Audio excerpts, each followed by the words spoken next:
Practice set 11 practice set 11 RAW का Uttar Pradesh police constable, उसका हम देख लेते हैं। Practice set number 11।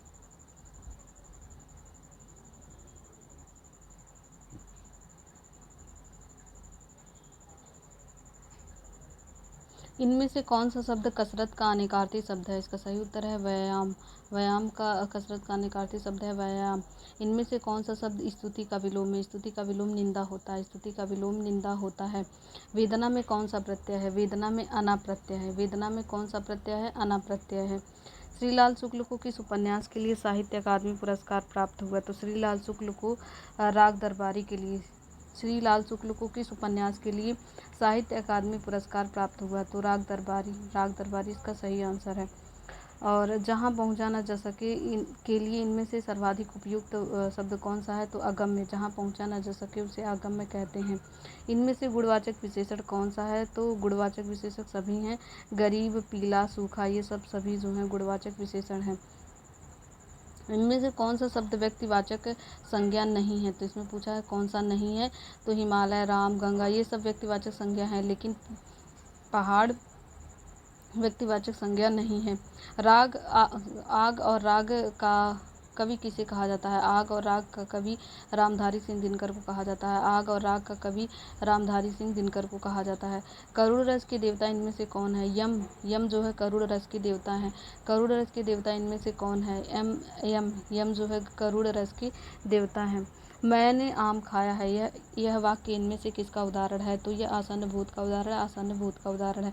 इनमें से कागज शब्द का बहुवचन क्या होगा? कागजात। कागज का बहुवचन होगा कागजात।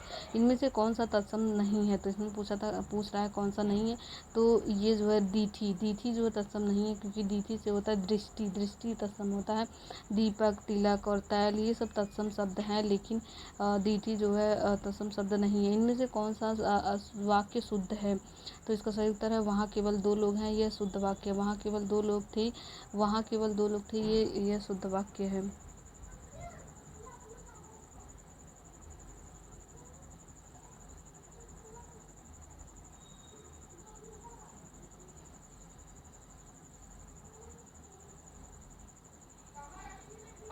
गरीबों को वस्त्र दो वाक्य में कौन सा कारक है? इसमें संप्रदान कारक है। गरीबों को जो है यह संप्रदान कारक है। वह बना फरी इनमें से किस बोली की बोली है? तो इनमें से कोई नहीं।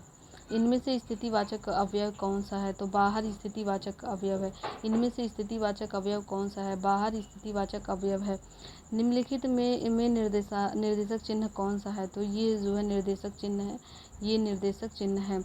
इनमें से सकर्मक क्रिया का उदाहरण कौन सा है? सोहन केला खाता है, यह सकर्मक क्रिया है। सोहन केला खाता है, क्यों खाता है? क्या खाता है? केला खाता है, तो कर्म है, तो इसीलिए सकर्मक क्रिया है। चिराग तले अंधेरा इस लोकोक्ति का क्या अर्थ है? अपनी बुराई न देखना। चिराग तले अंधेरा इस लोकोक्ति का क्या अर्थ है? तो अपनी बुराई न देखना। इनमें से कौन सा शब्द सांप का पर्यायवाची है? तो उपयुक्त सभी सांप के पर्यायवाची हैं। अही, गोकर्ण, आभोग। अही, गोकर्ण, आभोग सभी का मतलब होता है सांप। इनमें से अपील शब्द क्या है? अपील जो है विदेशक शब्द है। अपील विदेशक शब्द है। अपील शब्द क्या है? अपील विदेशक शब्द है।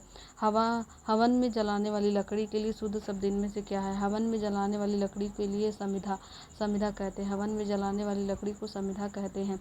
रामू थोड़ी सी मिठाई खाओ इस वाक्य में थोड़ी सी किस प्रकार का क्रिया विशेषण है? रामू थोड़ी सी मिठाई खाओ परिमाणवाचक क्रिया विशेषण। परिमाणवाचक क्रिया विशेषण है। केंद्रीय हिंदी प्रशिक्षण संस्थान किस विभाग के अंतर्गत कार्यरत है? तो राजभाषा विभाग के अंतर्गत। इसका सही उत्तर है राजभाषा विभाग के अंतर्गत। कंठ अल्प प्राण व्यंजन वर्ग का कौन सा है? तो ङ इसका सही उत्तर है। ङ इसका सही उत्तर है। आहा, हिमालय की प्रकृति कितनी मनमोहक है, यह किस प्रकार का वाक्य है? तो यहाँ पे आहा, यहाँ पे एक्सक्लेमेटरी साइन लगा हुआ, विस्मयादि बोधक चिन्ह लगा हुआ, इसलिए विस्मयवाचक वाक्य है। जिस समास में पूर्व पद विशेषण और उत्तर पद विशेष्य हो वह किस प्रकार का समास कहलाता है? कर्मधारय समास कहलाता है। कर्मधारय समास में जो पूर्व पद होता है वो विशेषण होता है और उत्तर पद विशेष्य होता है। चौथा विश्व हिंदी सम्मेलन कहाँ संपन्न हुआ था? तो पोर्ट लुइस मॉरिशस में। चौथा विश्व हिंदी सम्मेलन पोर्ट लुइस मॉरिशस में संपन्न हुआ था। ममता कालिया को दुखम सुखम उपन्यास के लिए कौन सा पुरस्कार प्राप्त हुआ था? तो व्यास सम्मान प्राप्त हुआ था। इसका सही उत्तर है व्यास सम्मान। ममता कालिया को दुखम सुखम उन्होंने उपन्यास लिखा था, उस पर उन्हें व्यास सम्मान मिला था। यह किताब मेरी है, इस वाक्य में यह किस प्रकार का विशेषण है? यह किताब मेरी है, यह जो है सर्वनामिक विशेषण है। यह सर्वनामिक है क्योंकि यह जो होता है इसे सर्वनाम कहा जाता है, सर्वनामिक विशेषण है। संस्कृत किस परिवार की भाषा है? संस्कृत आर्य परिवार की भाषा है। संस्कृत किस परिवार की भाषा है? तो संस्कृत आर्य परिवार की भाषा है। मगही किस राज्य में बोली जाती है? मगही बिहार में बोली जाती है। मगही किस राज्य में बोली जाती है? तो यह जो है बिहार में बोली जाती है। निम्नलिखित गद्यांशों को पढ़कर पूछे गए प्रश्नों का उत्तर दीजिए। जीवन के फैसले मनुष्य को स्वयं करने होते हैं, इसलिए आदमी को आत्मनिर्भर होना चाहिए। अब तुम्हें क्या करना चाहिए? इसका ठीक ठीक उत्तर तुम्ही को देना होगा, दूसरा कोई नहीं दे सकता। कैसा भी विश्वास पात्र मित्र हो, तुम्हारे इस काम को वह अपने ऊपर नहीं ले सकता। हम अनुभवी लोगों की बातों को आदर के साथ सुने, बुद्धिमानों की सलाह का कृतज्ञता पूर्वक माने, पर इस बात को निश्चित समझकर कि हमारे कामों से ही हमारी रक्षा व पतन होगा। अपने विचार और निर्णय की स्वतंत्रता को दृढ़तापूर्वक बनाए रखना चाहिए। जिस पुरुष की दृष्टि सदा नीची रहती है, उसका सिर कभी ऊपर न होगा। नीची दृष्टि रखने से यद्यपि रास्ते पर रहेंगे, पर इस बात को न देखेंगे कि यह रास्ता कहाँ ले जाता है।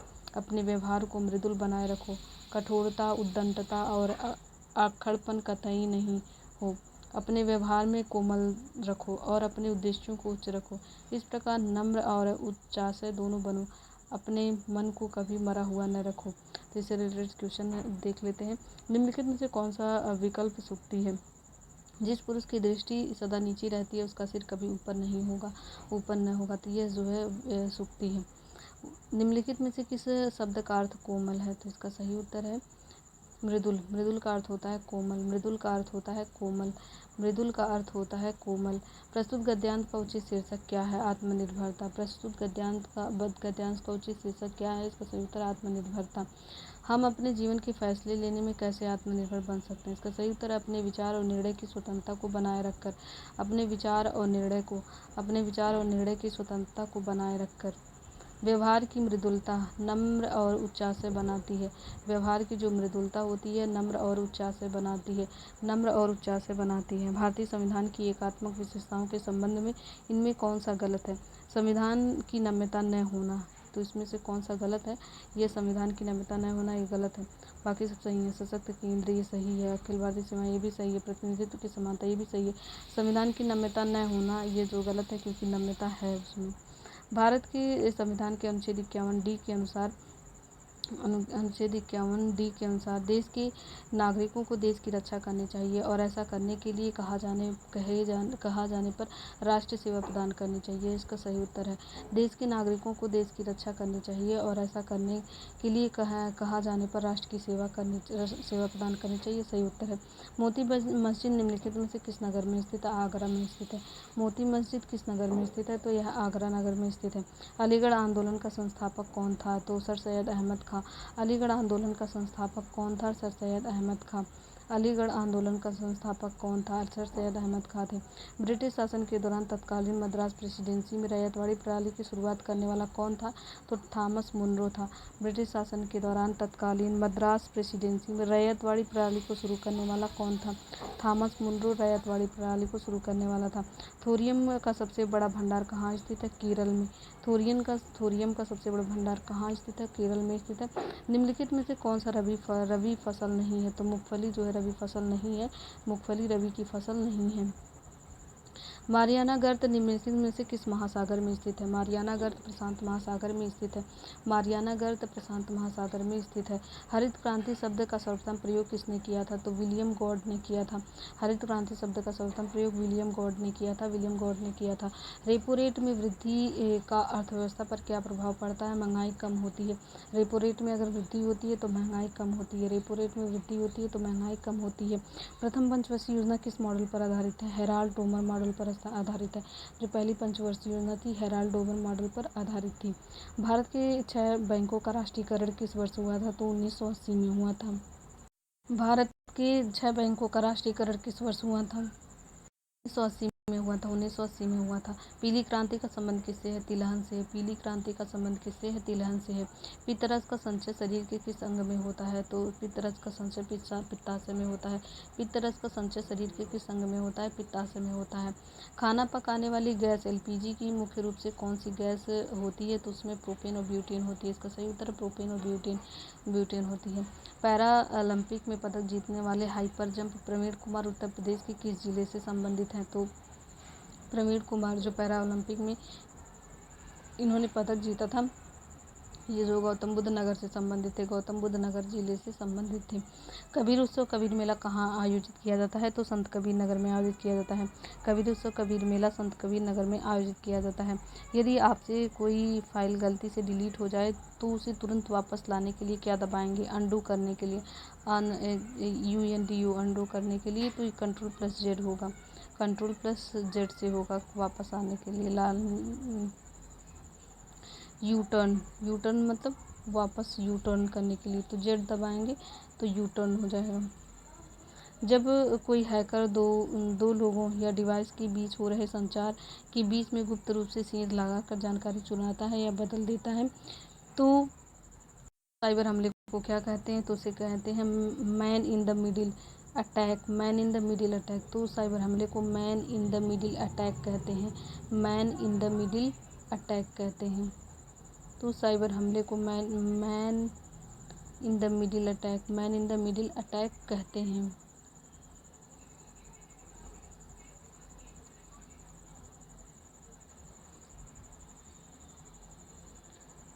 संयुक्त राष्ट्र द्वारा महिलाओं के खिलाफ सभी प्रकार के भेदभाव को समाप्त करने के लिए अपनाई गई अंतर्राष्ट्रीय संधि CEDAW किस वर्ष लागू हुई?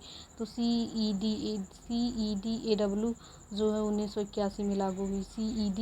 CEDAW 1981 में लागू हुई। 1981 में लागू हुई।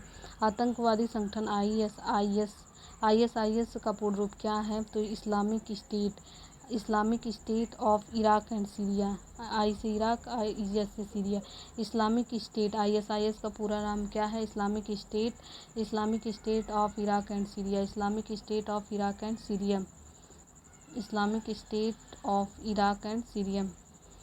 इंटरनेट पर सवाल जवाब का एक बहुत लोकप्रिय सोशल मीडिया प्लेटफॉर्म कौन सा है, जहां उपयोगकर्ता विभिन्न विषयों पर जानकारी साझा करते हैं और एक दूसरे के सवालों का जवाब देते हैं? इसका सही उत्तर है क्योरा। इसका सही उत्तर है क्योरा। इसका सही उत्तर है। राजस्थान के किस शहर में प्रसिद्ध अल्बर्ट हॉल संग्रहालय स्थित है? अल्बर्ट हॉल संग्रहालय जयपुर में स्थित है। राजस्थान के किस शहर में प्रसिद्ध अल्बर्ट हॉल संग्रहालय स्थित है? इसका सही उत्तर है जयपुर में। इजराइल की आधिकारिक मुद्रा क्या है? इजराइल की आधिकारिक मुद्रा क्या है? सेकेल। इजराइल की आधिकारिक मुद्रा सेकेल है। इजराइल की आधिकारिक मुद्रा क्या है? सेकेल। इजराइल की आधिकारिक मुद्रा सेकेल है। न्यूजीलैंड की राजधानी का नाम क्या है? वेलिंगटन। न्यूजीलैंड की राजधानी का नाम वेलिंगटन है। न्यूजीलैंड की राजधानी का नाम वेलिंगटन है। राष्ट्रीय विज्ञान दिवस कब मनाया जाता है? 28 फरवरी को। 28 फरवरी को राष्ट्रीय विज्ञान दिवस मनाया जाता है। 28 फरवरी को राष्ट्रीय विज्ञान दिवस मनाया जाता है। भारत की प्रमुख विदेशी खुफिया एजेंसी RAW का पूर्ण रूप क्या है? तो इसका नाम है research and analysis wing. Bharat की प्रमुख विदेशी खुफिया एजेंसी RAW का पूर्ण रूप क्या है? Research and analysis wing. BIMSTEC का अस्थायी सचिवालय मुख्यालय कहाँ है? बिम्स्टेक का ढाका बांग्लादेश में। तो बिम्स्टेक का अस्थायी सचिवालय मुख्यालय कहाँ पे है? ढाका बांग्लादेश में है। ऑस्कर पुरस्कार, जिसे अकादमी पुरस्कार भी कहा जाता है, किस देश की संसद द्वारा प्रदान किए गए? तो ये संयुक्त राज्य अमेरिका के द्वारा। ऑस्कर पुरस्कार, जिन्हें अकादमी पुरस्कार भी कहा जाता है, किस देश की संसद द्वारा प्रदान किए जाते हैं? तो ऑस्कर पुरस्कार जो है संयुक्त राज्य अमेरिका के द्वारा प्रदान किए जाते हैं।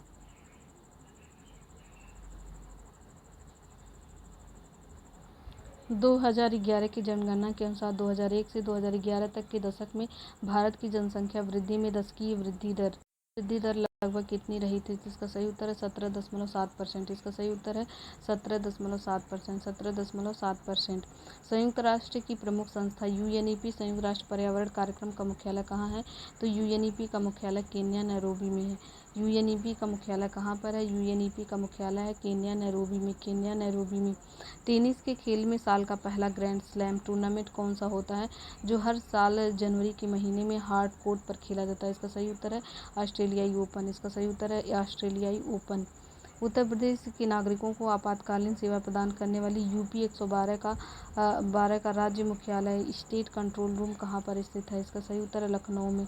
इसका सही उत्तर है लखनऊ में। उत्तर प्रदेश के नागरिकों को आपातकालीन सेवा प्रदान करने वाली यूपी 112 का राज्य मुख्यालय स्टेट कंट्रोल रूम कहाँ स्थित है? इसका सही उत्तर है लखनऊ में स्थित है। Ignited minds unleashing the power with in India पुस्तक के लेखक कौन है? Doctor APJ Abdul Kalam. तो ignited minds unleashing the power with in India पुस्तक के लेखक डॉक्टर एपीजे अब्दुल कलाम हैं। राष्ट्रीय बाल अधिकार संरक्षण आयोग एनसीपीसीआर की स्थापना किस वर्ष की गई थी? तो ये 2007 में की गई। इसका सही उत्तर है 2007। इसका सही उत्तर है 2007 में की गई थी। उत्तर प्रदेश के किस जिले में भगवान बुद्ध की 51 फीट ऊंची प्रतिमा स्थापित की जाएगी? तो कौशाम्बी में। कौशाम्बी में। उत्तर प्रदेश के किस जिले में भगवान बुद्ध की 51 फीट ऊंची प्रतिमा स्थापित की जाएगी? कौशाम्बी में स्थापित की जाएगी। उत्तर प्रदेश की पहली महिला पुलिस कमिश्नर कौन बनी? लक्ष्मी सिंह। उत्तर प्रदेश की पहली महिला पुलिस कमिश्नर कौन बनी थी? यह लक्ष्मी सिंह थी। लक्ष्मी सिंह थी। हेनले पासपोर्ट इंडेक्स 2026 की नवीनतम रिपोर्ट में भारतीय पासपोर्ट को कौन सा स्थान मिला है? तो 76वां स्थान मिला। तो हेनले पासपोर्ट इंडेक्स में भारत का स्थान 76वां, भारतीय पासपोर्ट का स्थान 76वां है। 2 अंकों की ऊंचाई होती है। यहाँ पे ये जो मैथ और रीजनिंग के क्वेश्चन हैं तो जीएस और हिंदी के क्वेश्चन कंप्लीट हुए इस सेट के।